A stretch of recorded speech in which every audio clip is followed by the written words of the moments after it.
দেখি মা কি করছে। মা তুমি কি করছো? ও তুলসী পাতা কৃষ্ণ চরণ দিবা? আম্মা পূজা করবে তো, আম্মা বললো তুলসী পাতা তুলতে, তাই তুলসী পাতা তুলছি। ভালো ভালো। নমস্কার বন্ধুরা, কেমন আছো তোমরা সবাই? আশা করছি সবাই খুব ভালো আছো, আর আমিও ভালো আছি। সঙ্গীতার প্রতিদিনের আজকের একটি নতুন ব্লগে তোমাদের সবাইকে স্বাগত জানিয়ে শুরু করছি আজকের ব্লগটি। আর আজকে খুব সকাল সকাল আমি চলে এসেছি আমাদের খোলানে অনেক গাছ আছে, তুলসী গাছ, তো সেখান থেকে আমি তুলসী পাতা তুলে নিচ্ছি। আর সকালের কাজটা সেরে নিয়ে বাচ্চাদেরকে খাইয়ে নিয়ে এখন চলে আসলাম রান্নাঘরে। কি করছো তুমি? পেঁয়াজ কাটছো? মাংস হবে আজকে। এটাকে পেঁয়াজ কাটছে আমার মা। মাংস করবো জন্য পেঁয়াজ বানাচ্ছি। কড়াই দিয়ে দিয়েছি একটা তেজপাতা, একটা বড় এলাচ, একটা ছোট এলাচ। এবার দিয়ে দিচ্ছি রসুনটা একটু থেতো করে নিয়েছি, তাহলে এর মধ্যে রসুনের যে ফ্লেভারটা রান্নাতে সেটা খুব ভালোভাবে আসবে। বন্ধুরা, পেঁয়াজটা কিন্তু লালচে লালচে হয়ে গেছে, পেঁয়াজ রসুন দুটোই লালচে লালচে হয়ে গেছে। দিয়ে দিলাম, ঘরে ছিল কয়েকটা ছোট ছোট টমেটো, সেগুলো দিয়ে দিলাম। এখন বাটিতে নিয়ে নিয়েছি লঙ্কা বাটা, আদা বাটা, জিরা বাটা, আর 2 চামচ পরিমাণ মতন লবণ, আর 1 চামচ পরিমাণে হলুদ। এবার এই মশলাটা জল দিয়ে গুলে নিচ্ছি। মশলাটা গুলে নিয়েছি। এখন আমি মশলাটা এর মধ্যে দিয়ে দিচ্ছি। আর এখন মশলাটা ভালোভাবে কষিয়ে নিচ্ছি। আমি তো এইভাবে মাংস রান্না করি, আগে মশলাটা ভালোভাবে কষিয়ে নিই, একটু কিছুক্ষণ কষানো হয়ে গেলে তারপরে মাংসটা দিই। আর এখন রান্নাঘরের কিছু বাসন ছিল, তো আমি সেগুলো মেজে নিচ্ছি। তো এরকম রান্না করতে করতে বেশ কিছু টুকটাক কাজ করা যায়, তাহলে এদিকে রান্নাটাও হয়ে যায় আর বাকি কাজগুলোও সারা হয়ে যায়। এখন আমি এর মধ্যে চিকেনটা দিয়ে দিচ্ছি। আজকে আমার বর আবার আমার ছেলেকে জিজ্ঞেস করছে যে বাবা কি খাবি বল। তো আমার ছেলে বলে যে বাবা চিকেন নিয়ে আসো, অনেকদিন চিকেন খাওয়া হয়নি, তাই যে বলা আর তেমনি কাজ। তো ওর বাবা চট করে চিকেন নিয়ে চলে আসলো। আর এই যে দেখো, আমি এখন রান্না করছি। মাংসটা দেওয়ার পরে আমি ভালোভাবে নাড়াচাড়া করে কষিয়ে নিচ্ছি।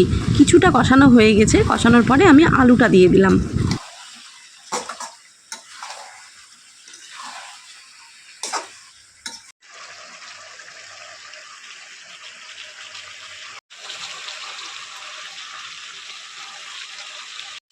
মাংসটা একদম কষানো হয়ে গেছে, আমি এখন এই কাঁচের ঢাকনাটা দিয়ে ঢাকা দিয়ে দিলাম, তাহলেই ভালোভাবে সেদ্ধ হয়ে যাবে। আর এখন ঢাকনাটা তুলে নাড়াচাড়া করে দিচ্ছি। কাঁচের ঢাকনাটা দিয়েছিলাম যে তাড়াতাড়ি সেদ্ধ হয়ে যাবে। গরমের দিনে কার বেশিক্ষণ রান্নাঘরে থাকতে ভালো লাগে বলো তো? আমার তো একটুও ভালো লাগে না, এত গরম লাগে। এমনিতেও রান্না করতে ভালো লাগে, তবে যখন অতিরিক্ত গরম লাগে না, তখন একটুও ভালো লাগে না। আর গ্যাসে রান্না করতে একটু সময় লাগে, তাই ঢাকা দিয়ে দিয়ে রান্না করলে রান্নাটা কিন্তু চটজলদি হয়ে যায়, আর এদিকে গ্যাসটাও কিন্তু সাশ্রয় হয়। আর আমি মাংসটা ভালোভাবে কষানোর পরে জল দিয়ে দিয়েছিলাম, যাতে মাংসটা পুরোপুরি সেদ্ধ হয়ে যায়। আর এখন মাংসটা একদম রান্না হয়ে গেছে, আর এখন আমি আমার ছেলের জন্য তুলে নিয়ে যাচ্ছি। ভাত খাওয়ার সময় তো মাংস খুব বেশি খায় না, ঝাল লাগে বলে। আর বিশেষ করে ভাতটা যখন দেওয়া হয় না, তখন আরও খেতে চায় না ভাতের জন্য। তো যদি 2 টুকরো এমনি রান্নার পরে পরে দিই, তাও খেয়ে নেয়। আয় কুহু আয়, দাদা এখন মাংস খাবে। দাদা খাবে। বাবা খাও তো শোনা, কেমন হয়েছে বলো তো? তুমি খেয়ে বলো তো কেমন হয়েছে।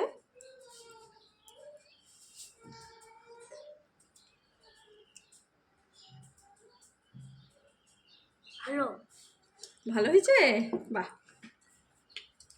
আমার ছেলেটার একটু মন খারাপ হয়েছে, আদির একটু মন খারাপ হয়েছে, বুনু মেরেছে, তাই কাঁদছিল। আমি শার্ট করে দিলাম। ওই যে আরেকজনের রাগ হয়েছে, আরেকজনের রাগ হয়ে গেছে। ভাই বোনে ঝগড়া মারামারি করে রাগ করেছে।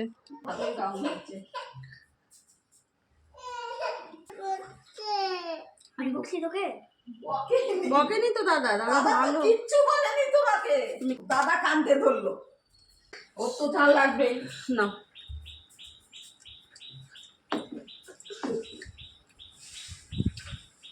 সেই সুন্দর হাওয়া হচ্ছে। এখন তুই তোকে আমি কত আদর করি, তুই কেন আমাকে করিস না? তুমি আদর করো, দাদাকে করো, দাদাকে চমো দাও, আদর করো। ভালো মেয়ে, কুকু ভালো। বন্ধুরা, মায়ের হাতের চিকেন খুব টেস্টি হয়েছে। বন্ধুরা, 2 বাচ্চা কাচ্চা নিয়ে তো আমি কোনো রকম চিকেন রান্নাটা কমপ্লিট করলাম। আর 2 ভাই বোনের মধ্যে তো রাগ ঝগড়া শুরু হয়ে গেছিলো, তো তাদের আবার ভাব করালাম। আর এই যে দেখো, এখন আমার বর চিকেন খাচ্ছে। এখন বাজে দুপুর 1:30, আর এখন আমি স্নান করে আসলাম।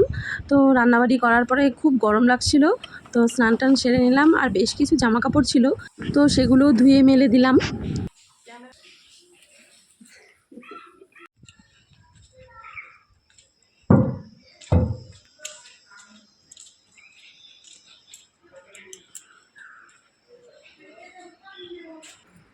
আর ঘরে এসে সিঁদুর টিঁদুর দিয়ে নিলাম।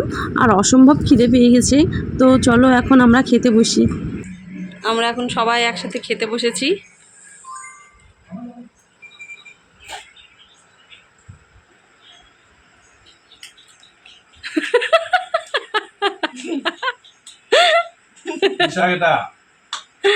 এটা হেলাঞ্চার শাক। আমিও খাইছি একবার, এত ঝাল না, কি দাম মহাত্মা নাক বন্ধ করে খা, নাক বন্ধ কর সবাই, নাক বন্ধ কর। ওরা দেখো হেলাঞ্চার শাক খাচ্ছে, পাশের বাড়ির এক কাকিমা দিয়ে গেল হেলাঞ্চার শাক। আর দেখো কি অবস্থা বাপ বেটার। আমার খুব ছাই ছাই লাগছে। মায়ের খুব ভালো লাগছে। ছাই ছাই মানে কি? ছাই কালার খাচ্ছ? ছাই কালার না, মানে শাকটাকে ভালো বলতে হয় না, ছাই ছাই বলতে হয়। বলতে হয়। ওই যে পুঁটি মাছের শসা বাটা, বাটা মাছ ভাজা। মা চিকেন খায় না, ওই জন্য মা হচ্ছে মাছ দিয়ে ভাত খাচ্ছে। আর আগের দিনে যে আমের চাটনি করেছিলাম, আজকে আমরা খাবো আমের চাটনি।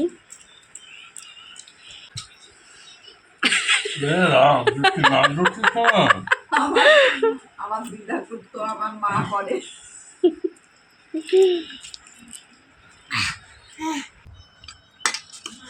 পরের দিন আমার লেগ পিস আনবে। বাবাই মাংস দেবো, ঝোল দেবো। আমার তো ডাল দিয়ে খাওয়া হয়নি। ওই তো ডাল দিয়ে মাংস দিয়ে খাবা তুমি। রেখে দিস,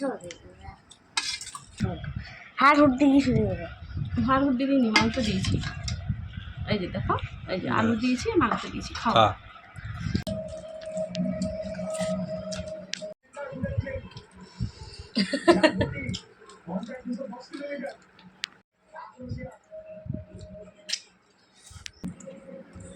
দারুণ হয়েছে, সেদ্ধটা খুব সুন্দর, স্পাইসি। বন্ধুরা, আজকের ভ্লগটি কেমন লাগলো দেখতে অবশ্যই একটি কমেন্ট করে জানিও। আর যদি ভালো লাগে একটি লাইক করো, আর আমার চ্যানেলটি সাবস্ক্রাইব করো। দেখা হবে অন্য আরেকটি ভ্লগে। তোমরা ভালো থেকো, সুস্থ থেকো ও সাবধানে থেকো।